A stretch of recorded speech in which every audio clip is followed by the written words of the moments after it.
Safadinhos e safadinhas, estamos novamente aqui para gravar o Papo de Garoto. Eu sou o Edu Medeiros, seu apresentador, e hoje estamos aqui com um super convidado, Dr. Gilberto Viana, titular da Sociedade Brasileira de Urologia, membro internacional da AUA, American Urological Association, médico da equipe dos hospitais Vivale, Policlin Santos Dumont, na cidade de São José dos Campos, chefe do setor de cirurgia uretral do Hospital Municipal de São José dos Campos.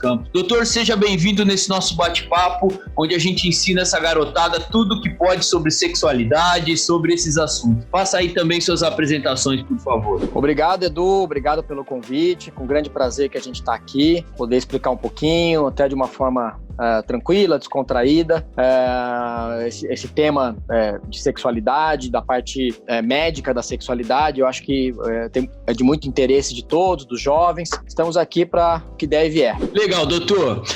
Começando aqui nosso bate-papo, primeiro explica pra gente aí qual é a função de um urologista, o que um urologista faz? Muita gente tem essa dúvida por aí, a gente já vai matar essa dúvida de cara, né? Bom, legal. Urologia é a área que a gente escolheu para trabalhar na medicina, né? Uma das áreas mais amplas da medicina. A gente envolve todo o trato urinário, a parte urinária, a parte urinária da mulher, a parte urinária do homem, bexiga, rins, e também a parte genital masculina, a parte reprodutiva e sexual do homem. Então é uma área muito ampla, a gente é uma especialidade clínica. Então, a gente atende no consultório, trata doenças clínicas e cirúrgicas. A gente tem diversos procedimentos cirúrgicos em toda a área do rim, bexiga e parte genital masculina. Então, é uma área muito ampla e é uma área bem envolvente. Quem tiver interesse de ver coisas lá, tem muitos vídeos no YouTube de cirurgias, é bem interessante. Legal, doutor. Como o urologista cuida realmente da sexualidade masculina, principalmente da questão sexual masculina, e acho que um dos assuntos que a gente mais vê hoje rolando nas redes sociais, dúvidas, as sexólogas falam muito disso, é sobre a ejaculação precoce. Eu queria ouvir do senhor aí, do doutor, quais são as principais causas da ejaculação precoce e também quais são, assim, os principais tratamentos para a ejaculação precoce. Bom, ejaculação precoce, né, as causas, é muito difícil de dar uma explicação. Na verdade, a medicina não encontrou uma explicação muito exata para as causas principais. A gente divide dessa forma, entre primária, ejaculação precoce primária e secundária. Vou começar pela secundária. O paciente vem bem na vida, casado ou não, de repente começa a desenvolver a ejaculação precoce. E a primária, esse paciente secundário, ele tem uma tendência a acontecer isso por motivos psicológicos. Então, seria a causa psicológica bem evidente, um problema de relacionamento, um problema financeiro, um problema no emprego, isso pode gerar ejaculação precoce. E alguns pacientes têm ejaculação precoce primária. Ela também tem uma relação com a ansiedade, mas já se sabe que esses pacientes têm alterações ali na parte dos neurotransmissores e nada mais é do que uma tendência desse paciente a ter isso. Então, esse paciente ele vai carregar a ejaculação precoce por muito tempo. Importante a gente definir também o que é uma ejaculação precoce, né? Às vezes a gente recebe um paciente no consultório que fala que tem ejaculação precoce, e você pergunta, ele fala que antes era 30 minutos de penetração vaginal e agora ele está falando que está em 15. Então ele está bem ainda, né? A gente fala, poxa, cara, muitos pacientes gostariam de estar na sua posição. Esquece isso, está mudando a sua sexualidade e mantém aí. Mas a definição... pode falar, Du. Isso é importante até porque a garotada realmente ouve ejaculação precoce, a molecada que está começando a vida sexual agora nem sabe o que é um tempo médio de relação, né? Tá bom, eu não vou aguentar mais. Tira! Então, para eles, Exatamente. Pode ser realmente que o garoto tá lá 30 minutos e, eu acho que eu tenho ejaculação precoce, né? Exato. E às vezes, com o passar dos anos, muda a sexualidade, o tempo, até a intensidade do orgasmo, né? Aqueles garotos se masturbam mais e quando torna-se adulto, muda mesmo a questão até do tempo de penetração vaginal. Tem várias definições, é muito difícil de definir, a gente tem que sentir o paciente, então o paciente chega no consultório com alguma angústia, mas tem definição de 1 minuto, né? O paciente penetra por 1 minuto, já ejacula rapidinho, rapidinho, ou menos de 1 minuto. 3 minutos, tem definições, até 5 minutos. A gente sabe que a média aí é de 7, 8 minutos, a média brasileira ou mundial, né, dos homens. Então a gente tem que tentar entender o que está levando àquela angústia. Então o paciente chega com 3 minutos, 4 minutos de ejaculação, mas a esposa não consegue chegar no orgasmo, ele não consegue segurar o momento que está chegando, né, o desejo, a ejaculação dele. Então a gente classifica esse paciente já como um ejaculador precoce. E para os homens que estão ouvindo, é muito comum a ejaculação precoce. Os seus amigos não vão te contar. Às vezes você está tendo isso, então vale a pena procurar ajuda médica ou de um sexólogo, uma sexóloga, que vai poder te orientar ou saber se você está tendo isso. Isso gera angústia tanto para o paciente quanto para a parceira. Uma porcentagem alta dos jovens ou das pessoas, qualquer um pode ter, tem ejaculação precoce, Edu. Legal. E uma das coisas também que a gente ouve falar muito hoje é sobre a impotência sexual, né, doutor? Muitas pessoas são acometidas pelo problema de disfunção erétil, né? E hoje já existem medicamentos para cuidar da disfunção erétil. E eu queria também ouvir de você, assim, quais são as principais causas da disfunção erétil e também o uso indiscriminado desses medicamentos, se qualquer pessoa pode tomar, se isso não é recomendado, como fazer a posologia, a administração desses medicamentos para disfunção erétil. Tá certo. Bom, disfunção erétil, né, é outra questão muito forte no consultório, é muito comum. E a gente normalmente, quando o paciente chega, a primeira coisa é tentar entender o que está acontecendo. Então, ele vai contar algumas características da vida sexual, se ele está tendo uma ereção firme no começo e perde no meio, se ele consegue se masturbar ou não, e principalmente se ele tem doenças de base. Então, um paciente de 60 anos, diabético, com impotência, é muito diferente de um rapaz de 20 anos, sem nenhuma doença, que começou a ter disfunção erétil. Então, a gente diferencia entre causa psicogênica ou psicológica e causa orgânica. E aí, a partir daí, a gente propõe formas de tratamento. Então, assim, as medicações estão aí, são de fácil acesso para todos, mas o paciente não pode sair comprando, vendo o que ele achar melhor ou achar necessário. Ele tem que fazer uma boa avaliação. Então, existem pacientes que já são cardiopatas, têm problemas de coração, que têm risco de estar tomando, ou que usam algum medicamento que não pode ter essa combinação. E pacientes jovens, o risco aparentemente não é tão alto, muitos já usaram, mas a gente tem que tomar cuidado, porque quando a gente prescreve para paciente jovem, normalmente eu prescrevo em algumas situações, a gente tem que adotar algumas estratégias. Para o paciente desmamar daquilo, o paciente não ficar dependente, que na realidade ele não precisa de um medicamento, se um rapaz jovem está tendo disfunção erétil, principalmente de causas psicogênicas. E um dos tratamentos também é a psicoterapia. Então o paciente ele vai para o urologista, medicar ou não, a gente vai avaliar e vale a pena muitas vezes passar com um especialista de sexualidade. Existe sim o vício em medicamento, é um vício psicológico, então o paciente acaba tomando, se sente bem, quando ele vê ele está preso naquilo, e às vezes ele nem precisava da medicação, Edu. Então às vezes ele fica usando, ele acha que aquilo tá bom, de repente ele para, ele fica, ou seja, ele vai ter uma relação hoje à noite, ele fica com medo e ele se sente na necessidade de estar usando novamente a medicação. Acaba ficando psicodependente. Exatamente. Bom, o tratamento da ejaculação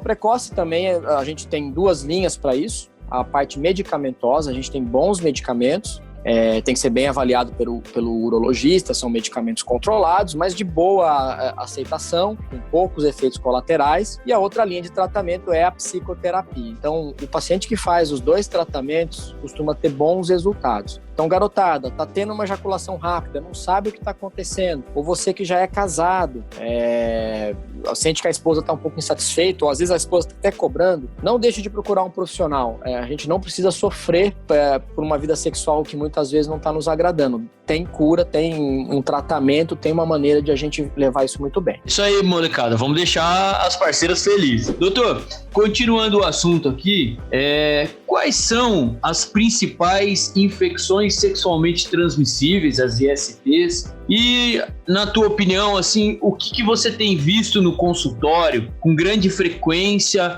e quais as principais causas? É lógico que a gente sabe que a prevenção é tudo para isso, mas o que os homens em geral estão deixando de fazer, estão deixando de tomar cuidado? Então eu queria saber realmente quais as principais STs e quais os principais cuidados para não tê-las, para não adquirir, para não pegá-las, né? Bom, Edu, DST hoje é uma epidemia, tá? Então a gente tem tido um aumento muito grande de casos de doenças sexualmente transmissíveis ou infecções sexualmente transmissíveis no consultório e com um aumento muito grande, tá? Uma das principais é o HPV, aquelas verrugas penianas ou no genital feminino. No homem causa raramente câncer de pênis, na mulher pode causar o câncer de colo de útero.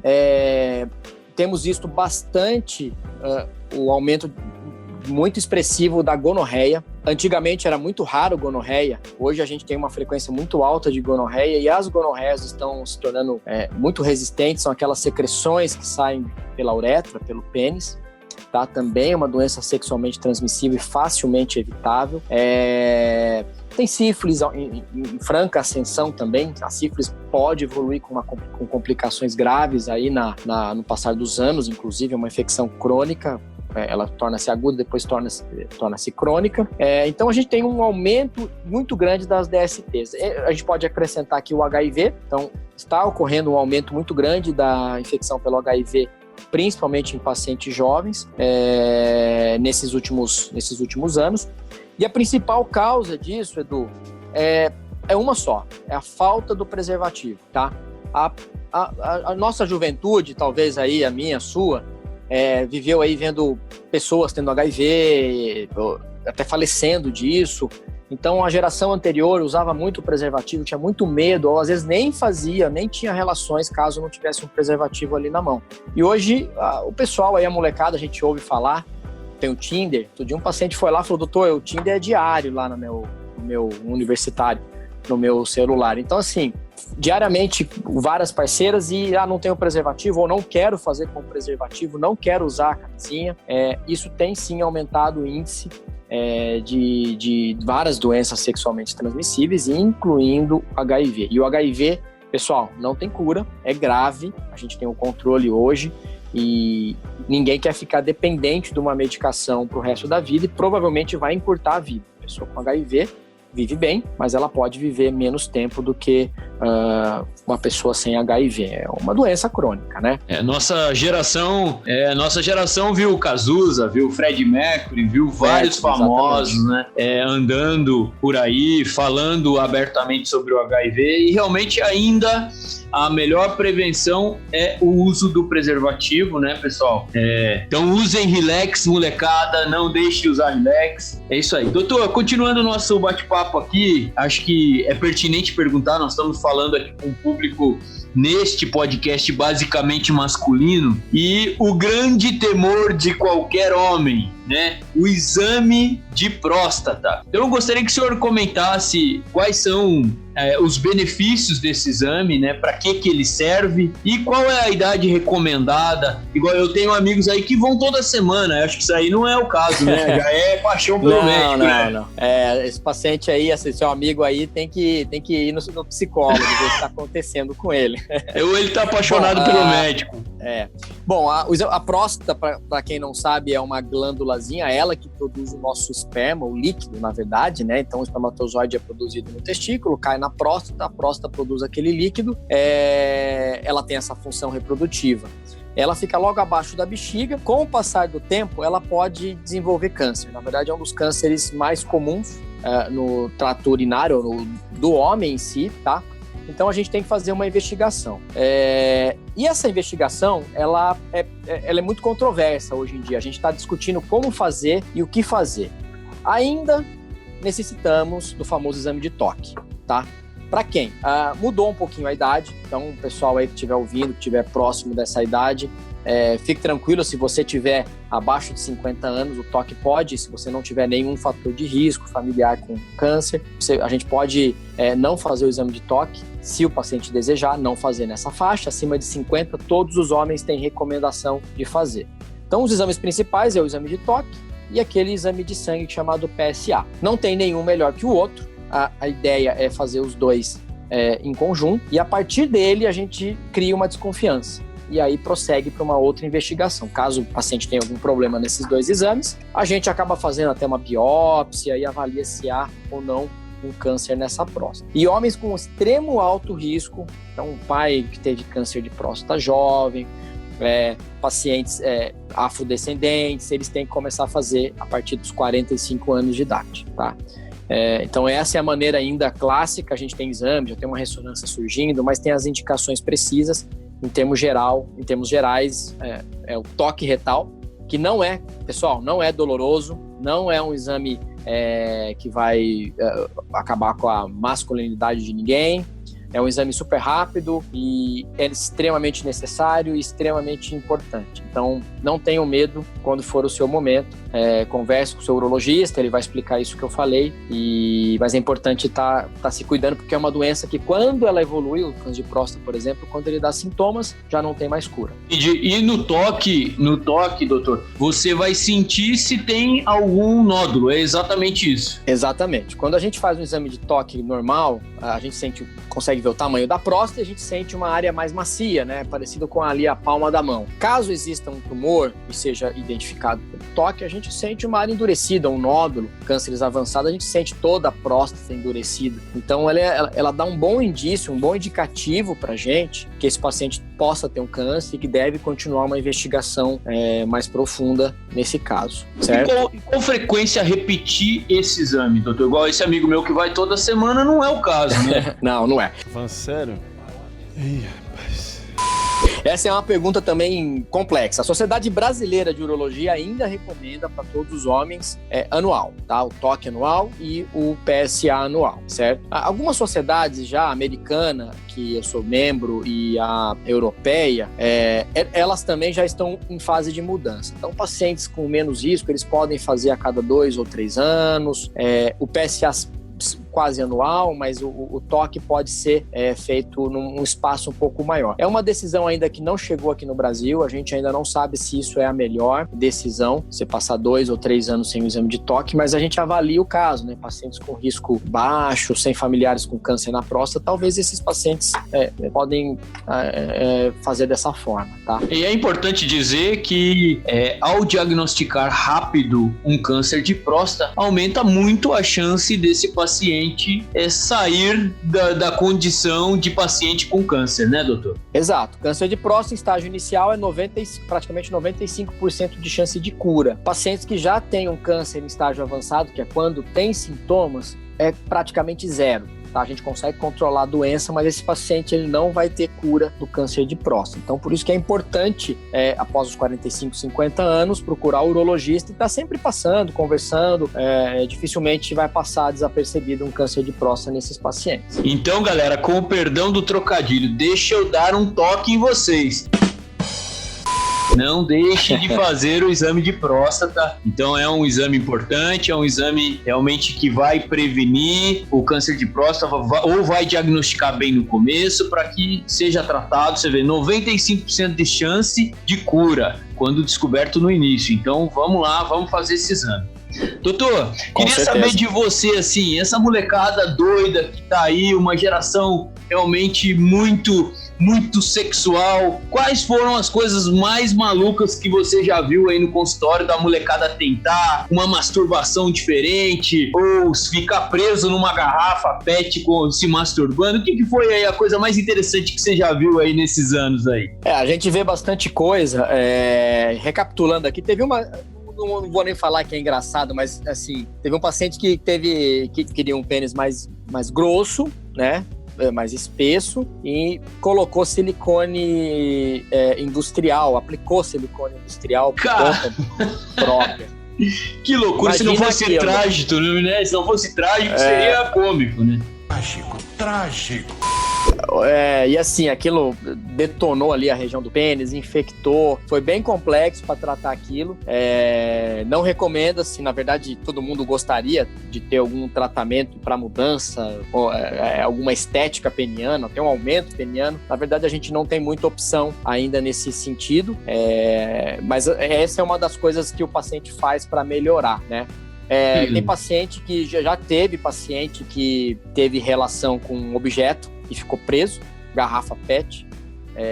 também por alguma questão de fetiche. Tem talvez um psicólogo, uma sexóloga explique melhor aí os fetiches sexuais. Mas no geral é isso, o pessoal buscando coisas diferentes para a relação sexual. Eu acho que a sexualidade ela é importante, ela é livre, cada um sabe mais ou menos o que deve fazer, o que gosta, mas lógico, tem que estar tudo dentro de um certo limite, né, de prevenção para as pessoas que estão envolvidas, né. Tem esse pessoal que faz o carimbo, né? Sabe que tem alguém com HIV lá no meio. Isso eu já peguei paciente também que gosta, que tem essa sensação. Perigosíssimo, né? Você tá ali, ter uma relação com alguém que pode ter uma doença, uma HIV. Então são coisas que a gente vê no dia a dia e que todo mundo tem que estar prevenido. Eu acho que uma das maiores maneiras, até o que vocês estão juntos aí, o Edu, é o preservativo, a camisinha. Ela mudou muito a sexualidade das pessoas, veio para melhor, né? É uma proteção imensa. Praticamente todas as DSTs a gente consegue uma prevenção, exceto alguns casos de HPV que tem fora da região peniana, aí não tem o que fazer mesmo, camisinha não consegue prevenir. Mas, pessoal, vamos usar a camisinha, vamos se cuidar. Você percebe que eu falei desde o começo que os jovens não estão usando, é muito comum, sai da festa, não carrega um preservativo, passa na farmácia, pega a Relax, tem acho que vários modelos aí, né? Muitos, doutor. Que o pessoal pode escolher, então o preservativo ainda é a maior recomendação. Doutor, para encerrar agora, queria fazer uma pergunta aí para essa molecada que tanto nos dá audiência. Masturbação faz mal? É recomendado? O que o senhor tem a falar sobre a masturbação masculina? Bom, masturbação por si só é tranquilo. Todo mundo tem a sua masturbação, faz, tem uma maneira de fazer. Homens, mulheres. Então, assim, se fizer a pergunta bem genérica, é uma coisa natural, normal e saudável. O que não se torna saudável é a maneira que a pessoa faz tudo isso. Então, por exemplo, já existem casos, né? A gente hoje está com a sexualidade mais fácil, a gente tem acesso a vídeos muito fáceis, adolescentes, e existe hoje o excesso, né, de masturbação ou de facilidade de exposição em vídeos, então a pessoa prefere, às vezes, se masturbar, né? E acaba se tornando um vício. Então a pessoa, às vezes, acontece em homens casados, às vezes tem que ir lá na esposa, tentar, ou uma pessoa solteira que tem que sair, convidar alguém, fazer alguma coisa, e de repente ele sabe que ele abre um vídeo, ele consegue ali o prazer dele em pouco tempo, sem muito esforço, e quantas vezes ele quiser aí no dia. Então isso acaba se tornando um vício e pode sim atrapalhar o relacionamento que ele já tenha, atrapalhar o dia a dia, a vida, o trabalho, certo? Então tem que tomar muito cuidado na maneira que faz, na maneira que se expõe. Então a masturbação, resumindo, ela não é um problema, ela não é errada, ninguém deve se sentir culpado por isso,